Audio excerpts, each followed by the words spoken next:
안녕하세요. 절대갑TV의 명품 PD 한PD입니다. 자, 어젯밤에 부산 엑스포 유치가 실패했죠. 90회 차로 완패했어요. 박빙이라고 했는데 전혀 박빙이 아니었죠. 새빨간 거짓말이지. 새빨간 거짓말. 자, 그런데 우리가 너무 엑스포에 의미를 두실 필요 없어요.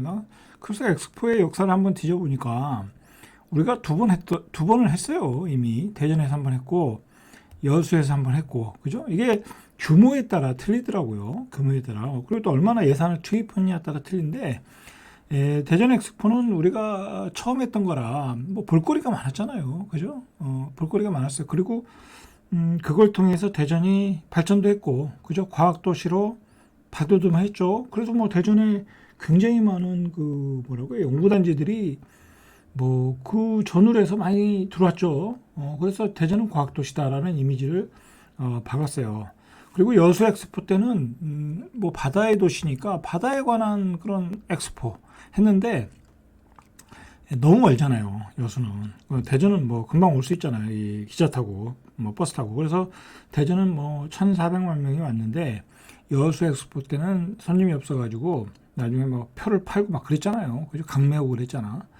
여수 엑스포는 실패한 엑스포, 그죠? 그렇게 끝났다. 사실 그렇게 큰 의미는 없는데 이 엑스포에 우리가 관심이 쏠렸던 이유는 뭐냐면 그 부산이라는 도시의 쇠락, 그걸 살려보자라는 것 때문에 그런 거야. 이게 가슴 아픈 의미가 있는 거야. 부산이라는 도시를 엑스포를 통해서 관광도시, 그죠? 그런 도시로 살려보자. 그래서 이 엑스포를 통해서 거기에 많은 인프라를 추진해서 건설하자. 그래서 가덕도 공항도 건설하고 그런 거 있거든요. 그래서 이제 타격이 큰 거지. 그죠? 다시 하더라도 기간이 2035년이 되니까 2035년이면 아직 멀었잖아요. 그죠? 그럼 이미 타이밍을 놓친 거지. 그리고 이게 별로 효과가 없어. 그렇게 큰 경제적인 효과가 없어. 여수 엑스포를 봤듯이. 문제는 뭐냐면 여기에 들어가는 돈이 우리가 제가 정확히는 모르겠는데 한 5천억이 들어갔다라는 얘기를 얼핏 들었어요. 5천억. 차라리 엑스포를 유치하려고 5천억을 하지 말고 쓰지 말고 그 5천억을 가지고 차라리 부산을 위한 관광도시를 위한 인프라를 구축을 하든지 그게 더 나을 것 같다는 생각이 들어요. 괜히 이거 되지도 않는 거 가지고 해가지고 여러 가지 지금 뭐랄까요, 국정 운영의 약점들을 노출해 버린 거야. 그죠? 잼버리 대해서 완전히 국제적인 망신, 그죠? 그 다음에 엑스포는 여론에서 박빙이라고 했는데 그건 새빨간 거짓말, 그죠? 이거 국민을 속인 거잖아, 그죠? 거기에 돈이 얼마나 많이 들어갔냐고. 그리고 애초에 전략 분석을 했어야지, 그죠? 사우디는 10조 들어갔는데 우리는 5천억 들어가니 게임이 되겠어요, 그죠? 어쨌든 이거의 배경은 부산이라는 도시를 한번 살려보자. 그리고 살려서 지금 여당 입장에서는 부산이 표밭이잖아, 그죠? 그런 의미에서 살려보려고 했는데 실패했다. 부산은 어쨌든 제가 보기에는 이 관광도시로 가야 돼. 관광도시. 그죠? 관광. 금융으로 가려면 조금 멀고 먼 길이고, 이 관광도시로 가야 되는데, 그렇게 뭔가 이게 혁신적인 발상이 안 나오는 것 같아. 어떤 뛰어난 시장이 나와서 이 부산을 관광도시로 가면 얼마나 좋은 요건을 갖추고 있어요. 그죠? 이 바다를 다 끼고 있는 도시인데. 그죠? 자, 어쨌든 그런 배경이 있었다라는 얘기예요. 그러니까 지금 문제가 되는 게 뭐냐면 어제부터 얘기하지만 추경호 경제부총리가 경제정책에 물가를 못 잡아서 경제정책에 실패를 하고 그 다음에 외교에서도 이런 행사를 박빙으로 떨어지면 별 문제는 없는 거지만 애초에 되지도 않는 거 추진을 하고 그죠? 그리고 지금 서민 경제는 거의 폭망했고, 그죠? 그리고 이 나라가 망할 정도로 지금 애들을 출산을 못 하고 있고, 이거 뒤에서 얘기할게요. 애들이 나왔어요. 이게 출산율이 이렇게 되면 나라는 망한다 할 정도로 이게 지금 출산율이 나오고 있고, 그러니까 아무것도 되고 있는 게 없는 거, 아무것도 되고 있는 거 아니야. 제가 요즘 어떤 우리가 지금 돌아가는 어떤 상황에 대한 비판을 많이 하는데, 여러분들 이 비판 의식을 가져야 돼. 여야를 떠나서 비판 의식 가져야 돼. 응? 여당이 잡건 야당이 잡건 우파가 잡건 좌파가 잡건 잘못하면 다 회초리를 들어야 된다니까. 이게 지금 심각하다니까, 여러분들. 제가 괜히 이야기하는 게 아니야. 뭐 기본적으로 어느 정도 국가가 어떤 비전을 가지고 어떤 성장할 수 있는 동력을 가지고 추진해 나가는 모습이 아니라, 이거는 중구난방으로 그냥 뭔가 했는데 결과는 다 뻥인 거예요. 뻥. 그죠? 문제가 심각하다니까. 자, 이것도 그래요. 지금 우리나라의 가장 큰 문제가 부채잖아요. 그죠? 돈을 너무 많이 풀어가지고 부동산을 거품으로 만들어 놨잖아. 그죠? 그러니까 애들이 결혼을 안 하는 거야. 그게 출산율로 나타나고. 그죠? 주담대 증가폭이 연중 최고라 이거야. 자, 이 상황에서 정부가, 여당이 이 경제를 살리려고 이걸 꺼냈잖아. 그죠? 특례 보금자리론. 이걸 꺼내가지고 이게 한 40조가 풀려가지고 집값이 떨어지질 않았어. 집값이 떨어지질 않으니까 원자재 가격이 계속 올라가지. 고분양가에 분양하니까. 그죠? 그러니까 이 정부가 지금 우리 경제팀이 추진하는 정책이 앞뒤가 안 맞아. 그죠? 물가를 잡겠다고 한국은행에서 칼을 뽑고 금리를 막 올리고, 주경 부총리도 물가를 잡겠다고 했는데, 한편으로는 이렇게 돈을 쏟아붓는 거야. 그지? 쏟아붓는다. 그런데 경제는 안 산다. 이게 예를 들어서 집값만 뭐 버티면 이게 무너지지 않는다라고 생각하는 거지, 그지? 우리 건설업종이 무너지지 않는다라고 생각했는데 그게 아니지, 그죠? 집값이 안 무너지니까 문제는 뭐냐면 다른 데서도 다 고분양가에 분양하고 그러다 보니까 분양이 안 되잖아, 그죠? 서울에서만 분양이 되고 그것도 요즘은 되지도 않잖아, 그죠? 계약도 다 취소 나오고. 속사정은 그런데 그 핵심을 우리 경제팀이 좀 파악을 해야 될 것 같더라고. 그러니까 이게 어떻게 보면 경제 정책의 어떤 수정으로 가야 돼. 내가 보기엔 물가를 잡아야 돼. 물가를 잡지 않으면 이런 악순환이 계속된다라는 거예요, 지금. 야, 이거 뭐, 저 같은 사람이 이런 얘기할 정도면, 이건 뭐, 사실, 이거 심각한 거야. 이거 경제팀은. 뭐 무슨 일 하고 있는지 잘 모르겠지만, 맨날 경제팀이 내놓는 게 뭐예요? 은행 대출 규제 완화, 그죠? 젊은이들, 뭐, 결혼하는 신혼부부들, 그런 얘기만 꺼내고 있잖아. 그죠? 선거를 앞두고 더 그런 얘기만 꺼내고 있잖아. 뭐, 결과는 뭐예요? 그 돈을 풀어서 어떤 집값 안정을 좀 취하고 어떤 뭐죠, 이게 연착륙을 시키겠다라는 거잖아. 근데 뭐 그게 별 의미가 없다라는 거지. 물가가 올라가는 상황에서는 별 의미가 없다라는 거야. 자, 5대 시중은행의 주담대 잔액이 525조, 한 1,000억 정도. 전년 말에 521조, 그러니까 전년 말에 비해서도 한 3조 8천억 정도가 늘었다라는 거예요. 주담대가 계속 늘어난 거예요. 이거 왜 늘었겠어요, 그죠? 특례 보금자리론 때문에 늘은 거야. 자, 이는 올해 월별 최대 증가폭을 보인 지난 10월과 비교해서도 5천억 정도 늘었다. 자, 이달 들어 올해 가장 빠른 속도로 주담대가 증가하고 있다. 자, 여러 가지 이유가 있겠죠.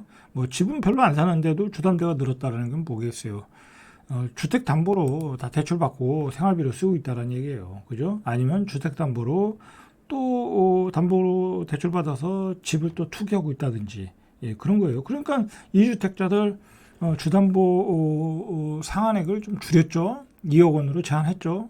제한이 없다가 또 이제 정신 차리고 잡았더라고. 자, 주담대 증가세는 가계대출 확대로 직결되고 있다. 가계대출이 당연히 늘죠, 그죠?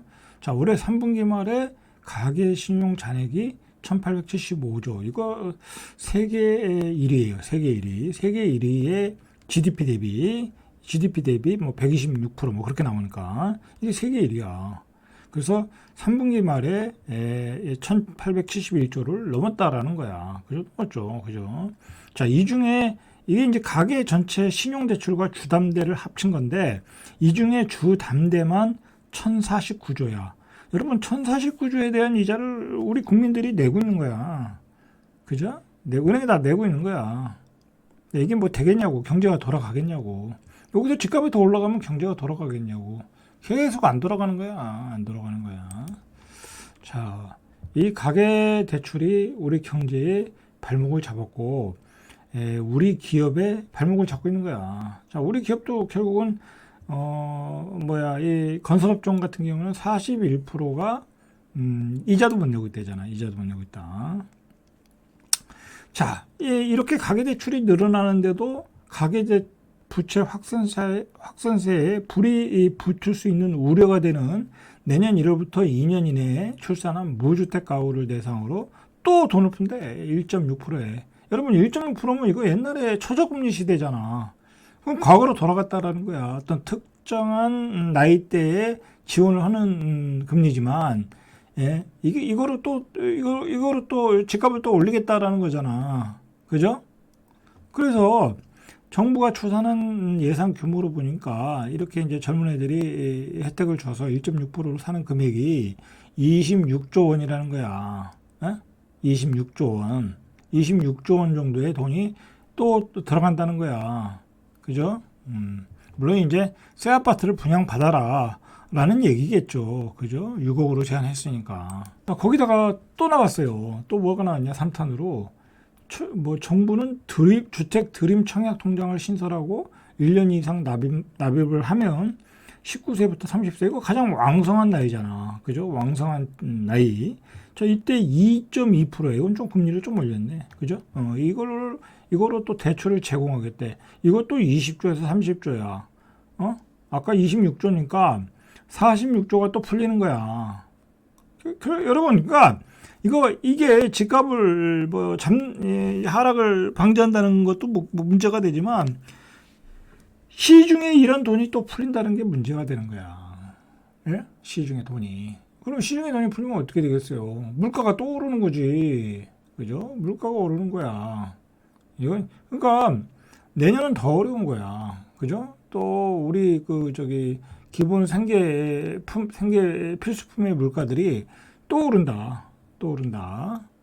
자, 물가는 안 잡힐 가능성이 많다라는 거예요. 자, 가계부채도 증가세이다.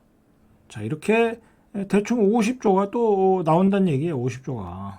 자, 그래서 또 연끌해라. 그 얘기예요. 또 연끌해라. 자, 이 상황에서 그러니까 당연히 이제 시중에 돈이 이제 그런 쪽으로 빨려 들어가면 실제로 돈을 써야 될 때는 또 모자라. 그죠? 왜냐면 지금 세수도 부족하고 돈 쓸 데는 없고, 그죠? 한편으로는 또 돈이 모자란다니까, 은행권에서는. 그렇잖아요. 은행권에서 다른 쪽에 혜택을 또 줘야 되니까 돈이 그쪽으로 쏠릴 거 아니야. 그죠? 그러면 이제 진짜 채권을 기업 채권을 사줘야 될 때, 사야 될 때, 뭐 그런 것도 못 사다 보면 그쪽에 수요가 없어지다 보면 대출금리가 올라갈 수밖에 없다고. 일반 기업들의 채권금리가 하려면 올라가면 은행의 기준금리도 올라갈 거고, 기준금리가 올라가면 대출금리가 올라가고, 그죠? 그런 악순환이 계속된다라는 거야. 그러니까 이게 제가 금융 전문가는 아니지만 어떤 금융시장의 생태계를 깨트리는 거야. 누군가가 초저금리로 돈을 갖다가 쓴다라는 얘기는 한쪽에서는 돈이 모자른다라는 얘기야. 결국 그렇게 되지 않겠습니까? 이게 다른 쪽에서 1.6에 준다면 괜히 주겠어요. 어떤 쪽에서 보조를 해주겠지. 그리고 돈이 그쪽으로 가다 보면 이쪽에서 돈이 모자른 거니까. 자, 이게 문제라니까. 그러니까 한쪽에서는 혜택을 받고 한쪽에서는 피해를 보는 구조다. 그래서 이거에 대한 비판이 많아요. 비판이 많다. 그러니까 기존의 대출자들은 손해를 보는 거야. 거기다가 상생금리라고 또 나왔죠. 그것도 뭐 연체율을 뭐 낮춰주고 뭐 이자를 낮춰주고 어쩌고저쩌고 나왔어요. 자, 그러면 기존에 이자를 잘 내는 사람은 또 손해를 보는 거야. 또 금리가 올라가서 손해고 차별받아서 손해고 이자 잘 내는 사람은 손해보고 이자를 못 내는 사람은 깎아주고 이게 말이 되냐고. 그죠? 말이 안 되는 거지. 자, 말이 안 되는 짓들을 하고 있어요. 그래서 지금 자 보세요. 이제 가계대출 평균금리가 이제 5%대가 됐다라는 거야. 자, 지난 2월보다 2월 이후에 5개월 만에 이제 내렸다가 다시 5%대로 올라갔다. 자, 보세요. 이거 잘 보셔야 돼. 금리가 떨어질 것 같지만 떨어지질 않는다니까. 자, 우리는 또 미국과 기준금리 차이가 있어서 미국이 금리를 내려도 우리를 떨어뜨릴 수가 없어요. 그죠? 그렇게 보시면 된다. 자, 기준금리가 계속 올라가고 있다라는 거야. 주담대 금리도 올라가고, 그죠? 주담대 금리가 계속 올라간다니까. 금리가 내릴 줄 알았는데 안 올라간다. 자, 그 이유는 말했듯이 돈을 다른 쪽으로 계속 우대 대출하는 상품으로 계속 빠져나가니까 결국은 돈이 시장에 한정되어 있는 거잖아요. 그죠? 한정된 돈을 다른 쪽에 가서 어떤 그 혜택을 주는 돈으로 가다 보니까 이런 현상이 있는 거야. 우리가 이런 걸 알아야 돼. 그래서 그런 정책이 나오면 분명히 피해보는 쪽이 있다. 그 피해보는 쪽은 이자를 꼬박꼬박 잘 내는 우리가 중산층이 손해보고 있다라는 거지. 또 이게 충격적인 소식이 나왔어요. 3, 4분기에 합계 출산율이 0.7. 그죠? 이제 작년에 0.74인데 이제 0.77로 간 거야. 이렇게 되면 이제 0.6도 볼 수 있는 거죠. 내년 정도에. 그래서 월 2만 명을 넘지 못하고 있다는 거예요. 한 달에 대한민국 인구 아이 울음소리가 2만 명밖에 안 된다는 거야. 2만 명이면 24만 명이죠. 그죠? 우리 때는 100만 명이 넘었어요. 그죠? 우리가 66년, 그죠? 그때 100만 명이 넘었다고. 100만 명이 넘었는데 5분의 1만 낳고 있는 거야, 지금. 이거 얼마나 심각한 거야. 여러분, 이거 이제 월 2만 명 나가지고는 이제 뭐 공장에 일할 사람도 없고, 뭐 서비스 직종에 일할 사람도 없고, 이거 의사가 3천 명이 되잖아, 지금. 그럼 의사 이제 증원하면 4천 명인데, 2만 명 중에 24만 명 중에 3천 명이 의사한다니까. 그렇게 되는 세상이 왔다니까. 자, 이 심각성은 이제 뭐 우리가 뭐 말로 뭐 설명할 필요도 없죠. 그죠? 심각한 거죠. 지금 뭐 이렇게 되면 이제 군대 갈 사람도 없는 거야. 여기 23만 명 중에 또 외국으로 가는 애들도 있고, 뭐 여자도 있고, 남녀로 이제 나눠지면 12만 명 중에 군대 갈 사람이 얼마나 되겠냐고. 국가를 지킬 사람도 없는 거야. 거기다가 요즘 젊은이들이 4명 중에 5명 중에 4명은 또 결혼도 안 한대. 그죠? 신혼율도 증가 전에 실패했고, 인구 감소는 47개월째 이어졌다. 인구 감소가 계속되고 있어요. 자, 합계 출산율이 2, 4분기 0.7명과 비슷한 수준이다. 하지만 세밀하게 보면 절대적인 출생아 수 감소폭은 전분기보다 키웠다.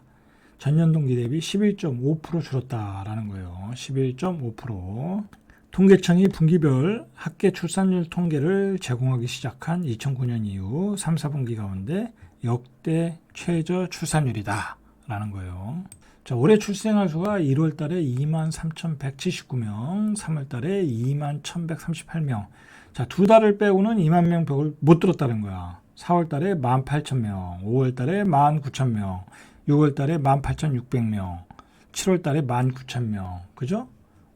18,000명대로 자꾸 줄어들고 있다라는 거야. 자, 요즘 애들이 결혼 안 해요. 결혼 안 해요. 할 수가 없어요. 뭐, 집을 살 수가 없는데, 그죠? 전세값도 뭐, 기본이 6억, 7억, 그죠? 빌라 얻어도 3억. 도저히 지금 수입으로는 결혼을 할 수 없다고 애들이 그러더라고요. 거기다가 다 수도권에 살아야 되잖아. 지방에 살면 뭐, 한 1억 가지고도 살 수 있고, 한 2억 가지고도 살 수 있거든요. 살 수 있는데, 직장이 다 서울에 있으니까. 그러니까, 지금 정부는 이런 문제를 특급 아젠다로 가지고 해결책을 만들고, 뭐 진짜 어떤 토론회도 오고, 공청회도 오고 그래야 되는데, 그런 건 하나도 관심이 없어. 왜냐면, 이런 문제를 깨려고 하면, 결국은 수도권 집중화를 막아야 되거든. 근데 대한민국의 기득권은 다 서울 수도권에 몰려 있어. 모든 사람들이. 그죠? 대한민국에 산다는 사람은 다 강남에 몰려 있는데, 그리고 그 사람들이 다 대한민국의 리더들인데, 그죠? 그 사람들이 뭐 지역 균형 발전 뭐 그런 얘기를 하겠냐고. 안 하지. 야, 그러니까 우리나라는 어떻게 보면 그 노무현 정부 때 청와대와 국회를 전부 다 이 세종으로 옮겼어야 되는 거야. 그래야 지역 균형 발전이 되던 거야. 그 기회를 놓친 그 뭐라 할까요? 그 효과라고 해야 되나? 안 좋은 효과가 지금 이렇게 나타나고 있는 거야. 이 출산율로 그대로 나타나고 있는 거야. 그죠? 안타까운 현실이죠. 자, 혼인 건수도 전년 동기 대비 1807건. 와, 혼인 감소율이 12.3%야. 그죠? 그만큼 이게 집값이 물가와 집값을 감당을 못 하는 거야. 그죠? 물가와 집값을 12.3%, 7월에는 5% 빠졌는데 8월에는 12.8%, 9월에 12.3%. 문제네. 그죠? 갈수록 결혼 안 하는. 안 그래도 결혼 안 하는데. 자, 이 엑스포가 개최를 준비했던 그 부산을 보니까 여기는 지금 0.5명대도 진입할 수 있다라는 거야. 3분기가 여기는 0.64. 부산은 왜 이렇게 안 나오는지 모르겠네. 응? 있는 애들 중엔 좀 날 수도 있잖아. 그죠? 부산도 문제네. 그죠? 여러 가지 문제가 있네. 자, 부산에 지난 9월 부산 출생아 수는 1년 전 같은 달보다 14%가 줄었네. 그죠? 1208명에서 1039명으로 14%가 줄었어. 특히 올해 들어 월간 감소율이 5월에 6.1%, 6월에 8%, 7월에 10%, 8월에 12.4%. 그러니까 부산이 지금 큰 문제야. 부산이. 그러니까 부산의 젊은 애들이 다 서울로 올라가고 있다라는 거지. 그죠? 서울 수도권으로. 9월 부산 초 출생률도 3.8명에 머물며 8대 특별광역시중 최저치다. 이거 부산도 연구해봐야 되겠네. 그죠? 야, 부산이 심각하네. 자, 여러분, 이게 저도 이제 어려서 시골에서 태어나가지고 서울 가서 살았지만, 제가 뭐 서울 사는 걸 후회하는 건 아니지만, 서울 산다는 게 무척 피곤해요. 여러 가지로 피곤하다니까. 그 경쟁에 시달려야 되고, 상대적인 평가도 맨날 의식할 수밖에 없고, 그죠? 뭐, 그래서 저는 그런 모든 피곤한 삶을 정리하고 세종으로 내려왔어요. 일부러. 저는 그런 복잡한 도시가 싫더라고요. 근데 그렇게 생각하는 젊은이들이 많다고. 고향으로 가고 싶은 사람도 많고, 그죠? 지방 가서 살고 싶은 사람도 많지만, 현실이 안 그렇기 때문에 젊은이들이 산다고. 근데 그런 현실, 살 수 있는 환경이 서울이 안 되고 있잖아요. 그죠? 안 되면은 어떤 정책적으로 지역균형 발전을 통해서 젊은이들이 지방에서 잘 먹고 잘 살 수 있도록 만들어줘야 되는데, 지금 정치인들은 전혀 관심이 없다라는 게 대한민국의 비극이죠. 그죠? 그 비극이 부산에서 나타나고 있다. 그죠? 그리고 엑스포에서 말도 안 되는 표차로 떨어졌다. 그죠? 자, 오늘은 여기까지. 이상 절대값 튜브의 명품 PD 한 PD였습니다.